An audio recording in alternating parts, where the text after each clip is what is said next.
आज के इस वीडियो में Indian navy SSR medical assistant exam से संबंधित हिस्ट्री का एक क्लास नंबर 1 है। इस वीडियो में टोटल 200 इम्पोर्टेंट प्रश्न कवर करने वाले हैं। पहला प्रश्न है, इतिहास का पिता कहा जाता है हेरोडोटस को। इतिहास का पिता किसे कहते हैं? हेरोडोटस को। अगला प्रश्न है, सिंधु सभ्यता प्रसिद्ध थी सुनियोजित शहर हेतु। सिंधु सभ्यता प्रसिद्ध था सुनियोजित शहर हेतु। अगला प्रश्न है, सिंधु सभ्यता के लोगों का व्यवसाय क्या था? कृषि। अगला प्रश्न है, सिंधु वासियों की मुख्य फसल का नाम क्या है? जौ और गेहूँ। सिंधु वासियों का मुख्य फसल का नाम क्या है? जौ और गेहूँ। अगला प्रश्न है, सिंधु सभ्यता का सर्वाधिक पूर्वी और पश्चिमी पूरा स्थल है। पूर्वी आलमगीरपुर मेरठ उत्तर प्रदेश और पश्चिमी सूतकांगेडोर बलूचिस्तान। सिंधु सभ्यता का सर्वाधिक पूर्वी पूरा स्थल का नाम क्या है? आलमगीरपुर मेरठ उत्तर प्रदेश। पश्चिमी पूरा स्थल का नाम क्या है? सूतकांगेडोर बलूचिस्तान। अगला प्रश्न है, सिंधु सभ्यता का उत्तरी और दक्षिणी पूरा स्थल है। उत्तरी पूरा स्थल मांदा अखनूर जम्मू कश्मीर।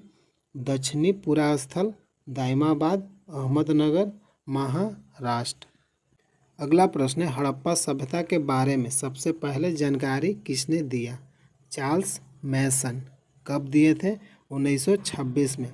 हड़प्पा सभ्यता के बारे में सबसे पहले जानकारी किसने दिया? चार्ल्स मैसन 1926 ईस्वी में। अगला प्रश्न है, मोहनजोदड़ो और हड़प्पा की पुरातात्विक खुदाई के प्रभारी थे? Sir John Marshall. मोहनजोदड़ो और हड़प्पा की पुरातात्विक खुदाई के प्रभारी कौन थे? Sir John Marshall. अगला प्रश्न है, हड़प्पा की सभ्यता थी कांस्य युगीन। हड़प्पा की सभ्यता कैसी सभ्यता है? कांस्य युगीन। अगला प्रश्न है, सिंधु सभ्यता की लिपि थी चित्रात्मक। सिंधु सभ्यता का लिपि कैसा था? चित्रात्मक। अगला प्रश्न है, मिस्र के राजा कहलाते थे फराओ। मिस्र के राजा क्या कहलाते थे? फराओ। अगला प्रश्न है, खरोष्टी लिपि लिखी जाती थी दाएं से बाएं। खरोष्टी लिपि लिखी जाती थी दाएं से बाएं। अगला प्रश्न है, स्वास्तिक चिन्ह देन है सिंधु सभ्यता का। स्वास्तिक चिन्ह किस सभ्यता का देन है? सिंधु सभ्यता। अगला प्रश्न है, आदि मानव की सर्वप्रथम सीख है आग जलाना। आदि मानव ने सर्वप्रथम किसका खोज किया? आग जलाना। अगला प्रश्न है, आग का आविष्कार किया था पूरा पाषाण काल में। आग का आविष्कार किस काल में हुआ? पूरा पाषाण काल। अगला प्रश्न है, सबसे पहले पालतू बनाया गया कुत्ता को। सबसे पहले पालतू किस जानवर को बनाया गया? कुत्ता को। आग का आविष्कार किस काल में हुआ? पूरा पाषाण काल में। अगला प्रश्न है, सिंधु घाटी सभ्यता थी आध ऐतिहासिक। अगला प्रश्न है, हड़प्पा स्थित है रावी नदी के तट पर। अगला प्रश्न है, सिंधु सभ्यता का प्रमुख बंदरगाह है लोथल। अगला प्रश्न है, हड़प्पा के लोग अनभिज्ञ थे लोहा से। हड़प्पा के लोग किससे परिचित नहीं थे? लोहा से।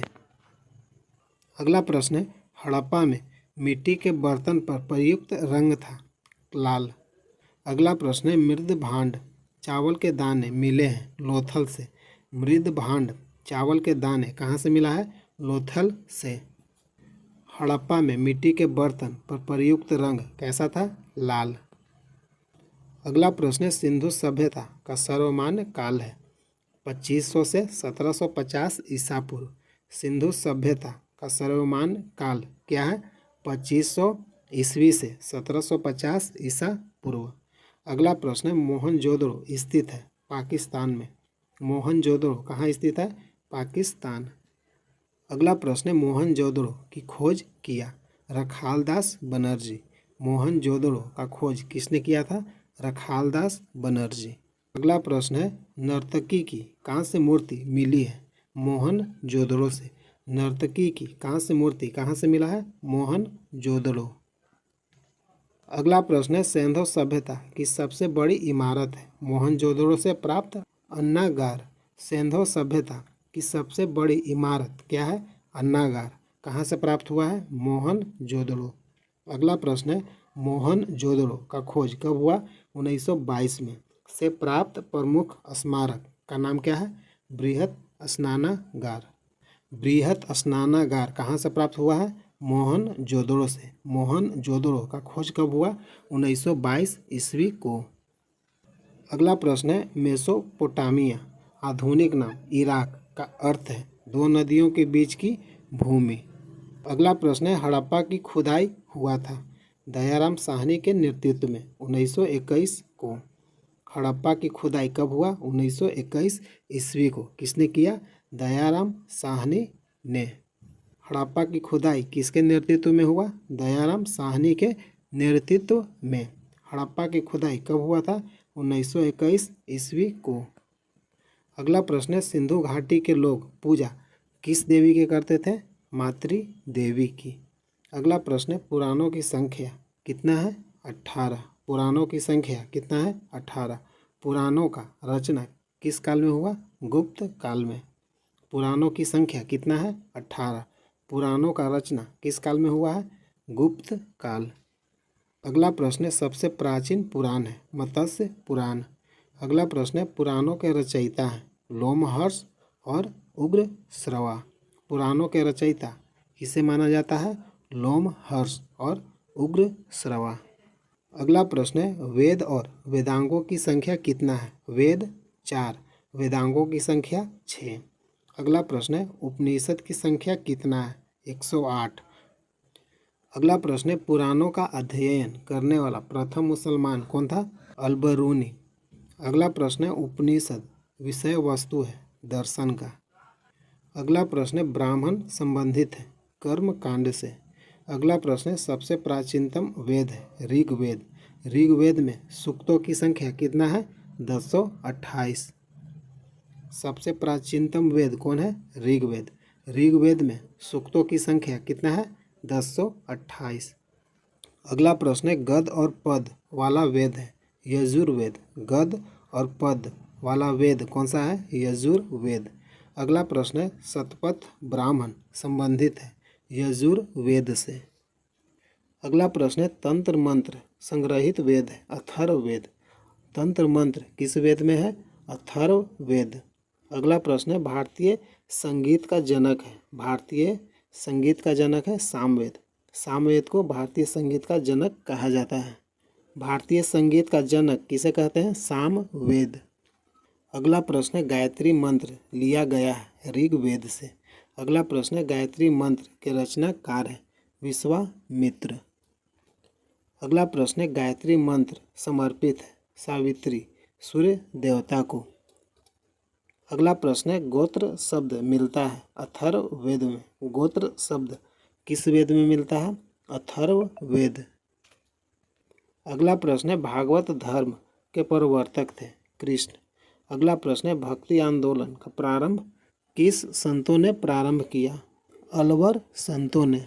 अगला प्रश्न है आर्यों की जानकारी किस वेद से मिलता है? ऋग्वेद। अगला प्रश्न है ऋग्वेद में सर्वाधिक बार वर्णित नदी का नाम क्या है? सिंधु नदी।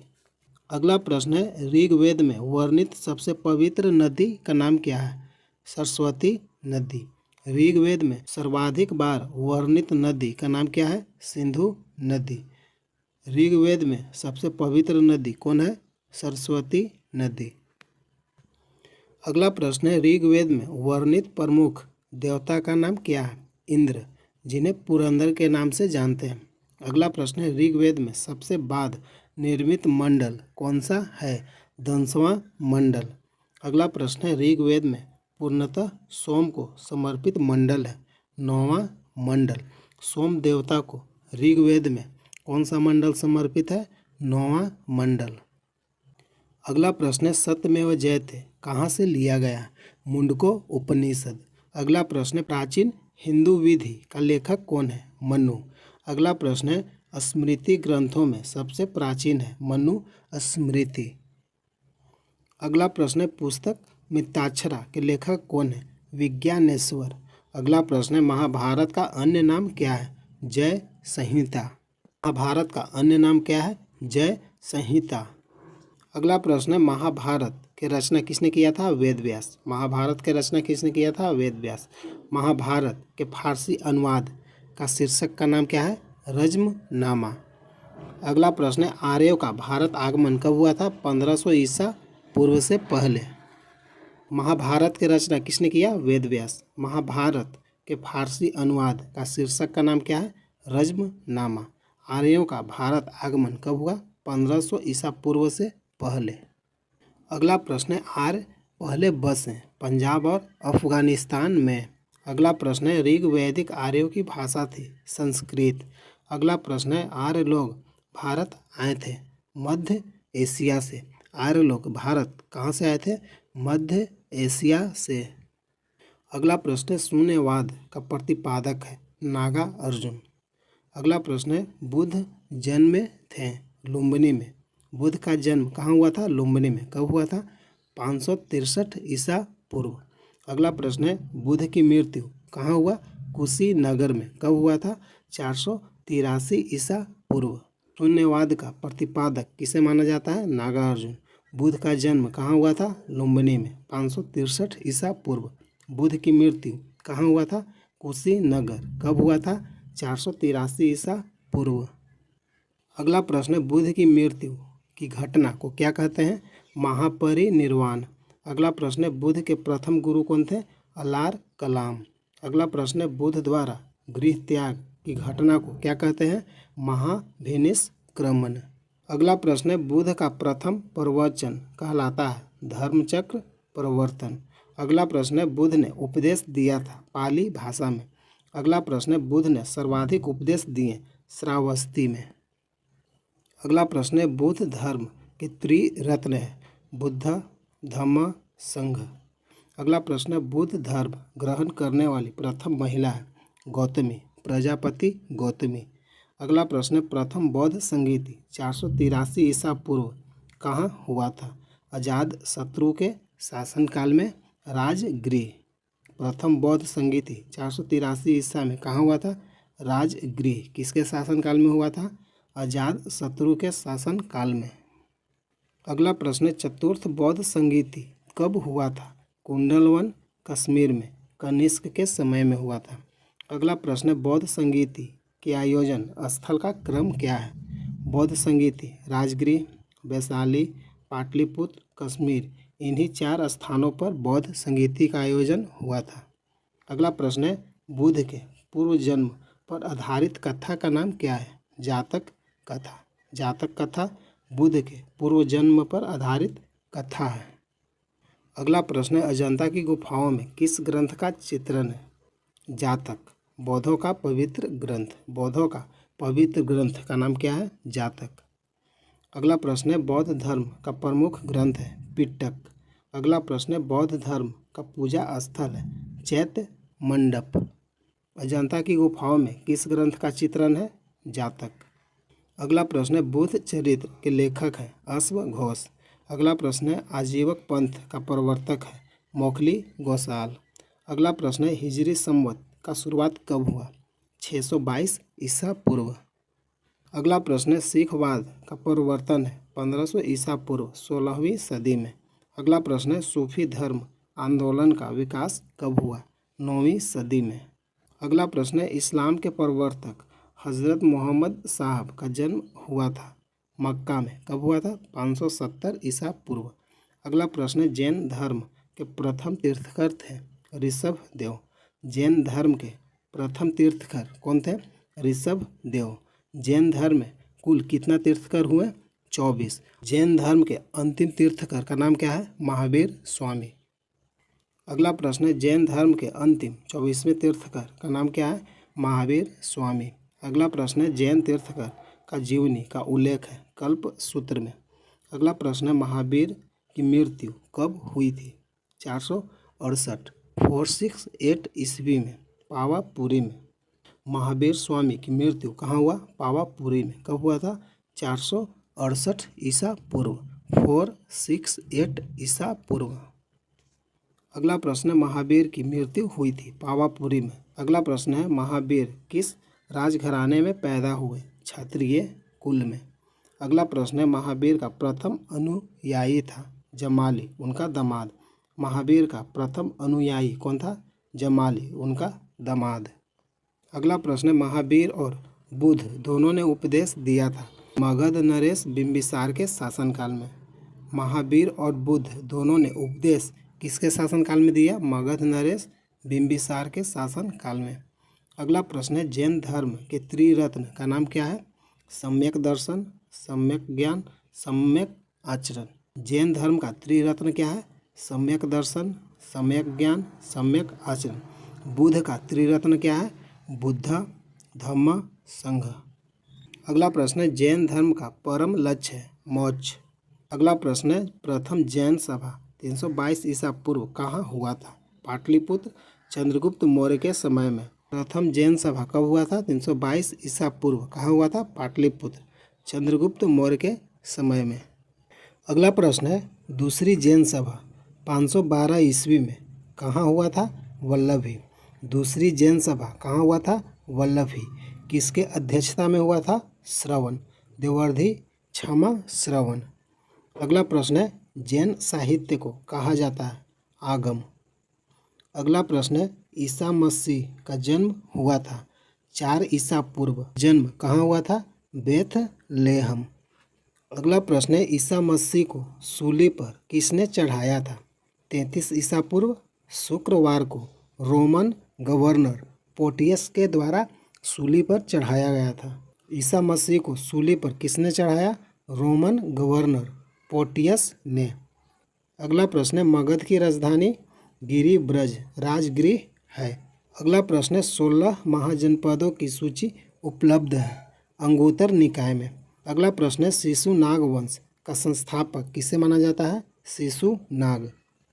अगला प्रश्न है पाटलिपुत्र की स्थापना किसने किया था? उदयन। अगला प्रश्न है पाटलिपुत्र बसा है गंगा सोन के संगम पर। गंगा सोन के संगम पर। अगला प्रश्न है हर्यक वंश का संस्थापक किसे माना जाता है? बिंबिसार। अगला प्रश्न है अमित्र घात के रूप में कौन प्रसिद्ध था? बिंदुसार। अगला प्रश्न है जनपद अवंती की राजधानी कहाँ था? उज्जैन। अवंती का राजधानी कहाँ था? उज्जैन। अगला प्रश्न है नंद वंश का अंतिम शासक कौन था? घना नंद। अगला प्रश्न है भारत का सर्वप्रथम आक्रमण किया था? भारत पर सर्वप्रथम आक्रमण किसने किया था? ईरान ने। अगला प्रश्न है भारत पर आक्रमण 326 ईसा पूर्व करने वाला आह्वान विदेशी शासक था? सिकंदर। भारत पर आक्रमण सिकंदर कब किया था? 326 ईसा पूर्व। अगला प्रश्न है सिकंदर और पोरस पंजाब के बीच युद्ध कहलाता है? हाइडेस्पिज वितस्ता का युद्ध। हाइडेस्पिज युद्ध किसके बीच हुआ था? सिकंदर और पोरस के बीच। किस नदी के किनारे हुआ था? वितस्ता। अगला प्रश्न है मौर्य वंश का संस्थापक किसे माना जाता है? चंद्रगुप्त मौर्य। अगला प्रश्न है मौर्य वंश की जानकारी मिलती है विष्णु पुराण से। अगला प्रश्न है सुदर्शन झील का निर्माण किया था? चंद्रगुप्त मौर्य। अगला प्रश्न है चंद्रगुप्त अनुयायी था जैन धर्म का? अगला प्रश्न है चंद्रगुप्त मौर्य के गुरु और महामंत्री थे चाणक्य। अगला प्रश्न है भारत का मैकियावेली कहा जाता है? चाणक्य को। अगला प्रश्न है चाणक्य विष्णुगुप्त या कौटिल्य के रचित अर्थशास्त्र पुस्तक है प्रशासन के ऊपर। अगला प्रश्न है चंद्रगुप्त ने जैन धर्म की शिक्षा ली? भद्रबाहु से। चंद्रगुप्त ने जैन धर्म की शिक्षा किससे लिया? भद्रबाहु। अगला प्रश्न है चंद्रगुप्त मौर्य के दरबार में आने वाला प्रसिद्ध यूनानी था? मेगास्थनीज। किस पुस्तक का रचना किया? इंडिका। चंद्रगुप्त मौर्य के दरबार में आने वाला प्रसिद्ध यूनानी कौन था? मेगास्थनीज। इंडिका पुस्तक का रचना किसने किया? मेगास्थनीज। अगला प्रश्न है चंद्रगुप्त मौर्य की मृत्यु हुई 298 ईसा पूर्व श्रवणबेलगोला कर्नाटक में उपवास के कारण। अगला प्रश्न है अपने जीवन के अंतिम दिनों में जैन धर्म को अपनाया था? चंद्रगुप्त मौर्य। अगला प्रश्न है शिलालेख का प्रचलन प्रारंभ किया? अशोक ने। अगला प्रश्न है, अशोक ने धम्म स्वीकार किया कलिंग युद्ध 261 ईसा पूर्व के बाद। अशोक ने धम्म कब स्वीकार किया? कलिंग युद्ध 261 ईसा पूर्व के बाद। अगला प्रश्न है, अशोक ने बौद्ध धर्म के प्रचार के लिए श्रीलंका किसे भेजा था? महेंद्र और संघमित्रा को। अगला प्रश्न है, अशोक का राज्य अभिषेक हुआ 269 ईसा पूर्व 269 ईसा पूर्व। अगला प्रश्न है, अशोक का सबसे लंबा स्तंभ है 7वां स्तंभ। अशोक का सबसे लंबा स्तंभ यानी अभिलेख कौन सा है? 7वां। अगला प्रश्न है, अशोक का नाम अशोक मिलता है किस अभिलेख में? मास्की अभिलेख कहाँ है? आंध्र प्रदेश। और गुजरा अभिलेख कहाँ है? मध्य प्रदेश। अगला प्रश्न है, अशोक ने स्वयं को मगध का सम्राट बताया। भाब्रू स्तंभ अभिलेख कहाँ है? जयपुर राजस्थान में। अगला प्रश्न है, कलिंग युद्ध की विजय तथा क्षतियों का वर्णन मिलता है अशोक के शिलालेख 13 में। अगला प्रश्न है, सांची का स्तूप बनवाया था अशोक ने। अगला प्रश्न है, श्रीनगर की स्थापना किसने किया? अशोक ने। अगला प्रश्न है, अशोक के अभिलेखों की खोज 1750 ईस्वी में सर्वप्रथम किसने किया था? टी फैंथलर ने।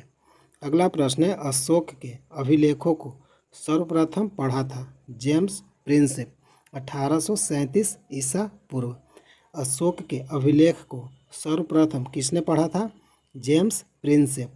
कब पढ़ा था? 1837 ईसा पूर्व। अशोक के अभिलेखों की खोज 1750 ईसा पूर्व सर्वप्रथम किसने किया? टी फैंथलर। अगला प्रश्न है, अशोक की मृत्यु कब हुआ था? 232 ईसा पूर्व। अगला प्रश्न है, हरिसेन का इलाहाबाद प्रशस्ति लेख जानकारी देता है समुद्रगुप्त का। अगला प्रश्न है, मौर्य वंश का अंतिम शासक था बृहद्रथ। अगला प्रश्न है, शुंग वंश की नींव किसने डाली थी? पुष्यमित्र शुंग।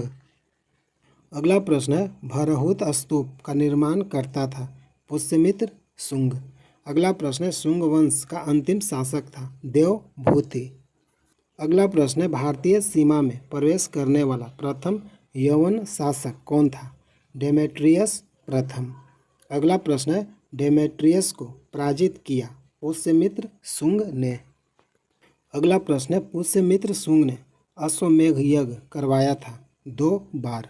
अगला प्रश्न है, सातवाहन वंश की स्थापना किया था सिमुक ने। अगला प्रश्न है, 10 राज्य युद्ध 10 राजाओं का युद्ध लड़ा गया परूसनी नदी के तट पर। 10 राज्य युद्ध यानी 10 राजाओं का युद्ध किस नदी के तट पर लड़ा गया? परूसनी नदी के तट पर। अगला प्रश्न है, भारत में सर्वप्रथम सोने का सिक्का जारी किया हिंद यूनानियों ने। अगला प्रश्न है, शुद्ध सोने का सिक्का चलवाया कुषाणों ने। अगला प्रश्न है, सर्वाधिक स्वर्ण मुद्राएं जारी हुआ गुप्त काल में। सर्वाधिक स्वर्ण मुद्रा किसके शासनकाल में जारी हुआ? गुप्त काल में। अगला प्रश्न है, सीसा का सिक्का चलवाया था सातवाहनों ने। शुद्ध सोने का सिक्का किसने चलवाया? कुषाणों ने। अगला प्रश्न है, चांदी का सिक्का सर्वप्रथम चलवाया था चंद्रगुप्त द्वितीय, जिसे विक्रमादित्य कहते हैं।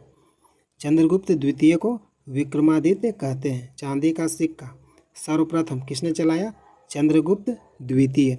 अगला प्रश्न है, रुपये का सिक्का भारत में पहली बार किसने चलाया? शेरशाह सूरी के शासनकाल में। रुपये का सिक्का भारत में पहली बार किसने चलाया? शेरशाह सूरी के शासनकाल में। अगला प्रश्न है, अन्ना का सिक्का चलाया शाहजहां।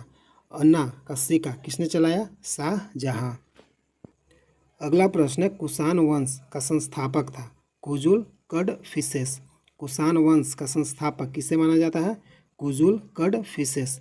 अगला प्रश्न है, बुद्ध की खड़ी प्रतिमा बनी है कुषाण काल में। अगला प्रश्न है, कुषाण वंश का प्रसिद्ध शासक था कनिष्क। कुषाण वंश का प्रसिद्ध शासक का नाम क्या है? कनिष्क। अगला प्रश्न है, कनिष्क की पहली राजधानी थी पुरुषपुर।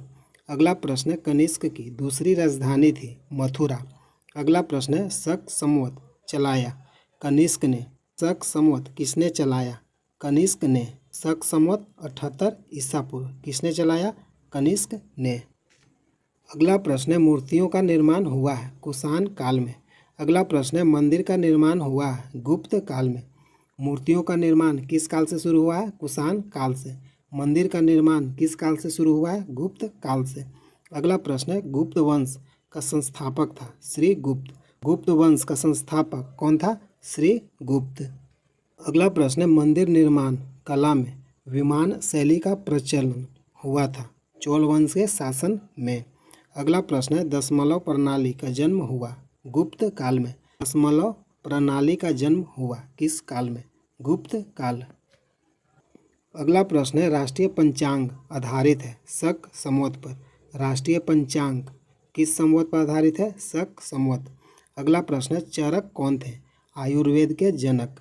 अगला प्रश्न है सिल्क मार्ग आरंभ कराया कनिष्क ने। सिल्क मार्ग का आरंभ करवाया कनिष्क ने। अगला प्रश्न है कुषाण वंश का अंतिम शासक था वासुदेव। अगला प्रश्न है गुप्त वंश की जानकारी मिलती है वायु पुराण से। अगला प्रश्न है समुद्रगुप्त को भारत का नेपोलियन कहा जाता है विंसेंट आर्थर स्मिथ ने। समुद्रगुप्त को भारत का नेपोलियन कहा जाता था। भारत का नेपोलियन किसे कहा जाता था? समुद्रगुप्त ने। किसने बताया? विंसेंट आर्थर स्मिथ ने। अगला प्रश्न है सिक्कों पर बीना बजाते चित्र का अंकित मिला है किसके शासनकाल में चला था? समुद्रगुप्त। अगला प्रश्न है भारत का बिस्मार्क कहा जाता है वल्लभ भाई पटेल को। अगला प्रश्न है भारत का आइंस्टीन कहा जाता है नागार्जुन को। अगला प्रश्न है भारत का मिल्टन कहा जाता है अश्वघोष को। अगला प्रश्न है ईरान का नेपोलियन कहा जाता है नादिर शाह को। अगला प्रश्न है समुद्रगुप्त का दरबारी कवि था हरि सेन। अगला प्रश्न है प्रसिद्ध चीनी बौद्ध यात्री फाहियान आया था चंद्रगुप्त द्वितीय के काल में 5वीं सदी में। प्रसिद्ध चीनी बौद्ध यात्री फाहियान किसके शासनकाल में आया था? चंद्रगुप्त द्वितीय के शासनकाल में। अगला प्रश्न है चंद्रगुप्त द्वितीय जिन्हें विक्रमादित्य के रूप में जानते हैं अपनी दूसरी राजधानी बनाया था उज्जैन को। चंद्रगुप्त द्वितीय ने अपनी दूसरी राजधानी किसे बनाया? उज्जैन को। अगला प्रश्न है विक्रम संवत प्रारंभ हुआ 58 ईसा पूर्व। अगला प्रश्न है गुप्तकालीन रजत और स्वर्ण मुद्राओं का नाम था रूपक दिनार। गुप्तकालीन रजत का नाम क्या था? रूपक। स्वर्ण मुद्रा का नाम क्या था? दिनार। अगला प्रश्न है नालंदा विश्वविद्यालय का संस्थापक था कुमार गुप्त। नालंदा विश्वविद्यालय का संस्थापक कौन है? कुमार गुप्त। अगला प्रश्न है नालंदा विश्वविद्यालय को ध्वस्त किया बख्तियार खिलजी मोहम्मद गौरी का सेनापति था। नालंदा विश्वविद्यालय को ध्वस्त किसने किया? बख्तियार खिलजी। नालंदा विश्वविद्यालय का संस्थापक किसे माना जाता है? कुमार गुप्त। अगला प्रश्न है विक्रमशिला विश्वविद्यालय की स्थापना किया था धर्मपाल 770 से 810 ईसा पूर्व। विक्रमशिला विश्वविद्यालय का स्थापना किसने किया? धर्मपाल। अगला प्रश्न है महरौली में स्थित राजा चंद्र के लौह स्तंभ को बनवाया था चंद्रगुप्त द्वितीय ने। अगला प्रश्न है गंगई कोड कहा जाता है राजेंद्र प्रथम को। गंगई कोड कहा जाता है राजेंद्र प्रथम को। अगला प्रश्न है गुप्त काल की राजकीय भाषा थी संस्कृत। अगला प्रश्न है भारतीय इतिहास का स्वर्ण युग कहा जाता है गुप्त काल को। भारतीय इतिहास का स्वर्ण युग भारतीय इतिहास का किस काल को कहते हैं? गुप्त काल को। गुप्त काल का राजकीय भाषा क्या था? संस्कृत। अगला प्रश्न है गुप्त वंश का अंतिम शासक था विष्णुगुप्त। गुप्त वंश का अंतिम शासक कौन था? विष्णुगुप्त। अगला प्रश्न है वर्धन साम्राज्य का संस्थापक था पुष्यभूति। अगला प्रश्न है पुष्यभूति वंश का संस्थापक था। अगला प्रश्न है हर्षवर्धन ने अपनी राजधानी थानेश्वर से स्थापित किया था कनौज। अगला प्रश्न है भूमि देने की सामंती प्रथा प्रारंभ किसने किया था? हर्षवर्धन ने। भूमि देने की सामंती प्रथा को प्रारंभ किसने किया? हर्षवर्धन। अगला प्रश्न है चीनी यात्री हेन सांग किसके शासनकाल में भारत आया था? हर्षवर्धन। अगला प्रश्न है हेन सांग द्वारा लिखित पुस्तक का नाम क्या है? सीयू की चीनी यात्री हेनसांग किसके शासनकाल में भारत आया? हर्षवर्धन। 606 ईसा पूर्व से 647 ईसा पूर्व तक रहा। अगला प्रश्न है, यात्रियों में राजकुमार कहा जाता है? हेनसांग को। यात्रियों में राजकुमार किसे कहा जाता है? हेनसांग को। अगला प्रश्न है, नीति का पंडित और शाक्य मुनि किसे कहा जाता है? हेनसांग को। नीति का पंडित और शाक्य मुनि किसे कहा जाता है? हेनसांग को। हेलो फ्रेंड, हिस्ट्री से संबंधित इस वीडियो में टोटल मैंने 200 प्रश्न कवर किया। हिस्ट्री से संबंधित टोटल आपका 600 इम्पोर्टेंट प्रश्न है। प्रतिदिन वीडियो देखने के लिए चैनल को सब्सक्राइब कीजिए। जय हिंद, जय भारत।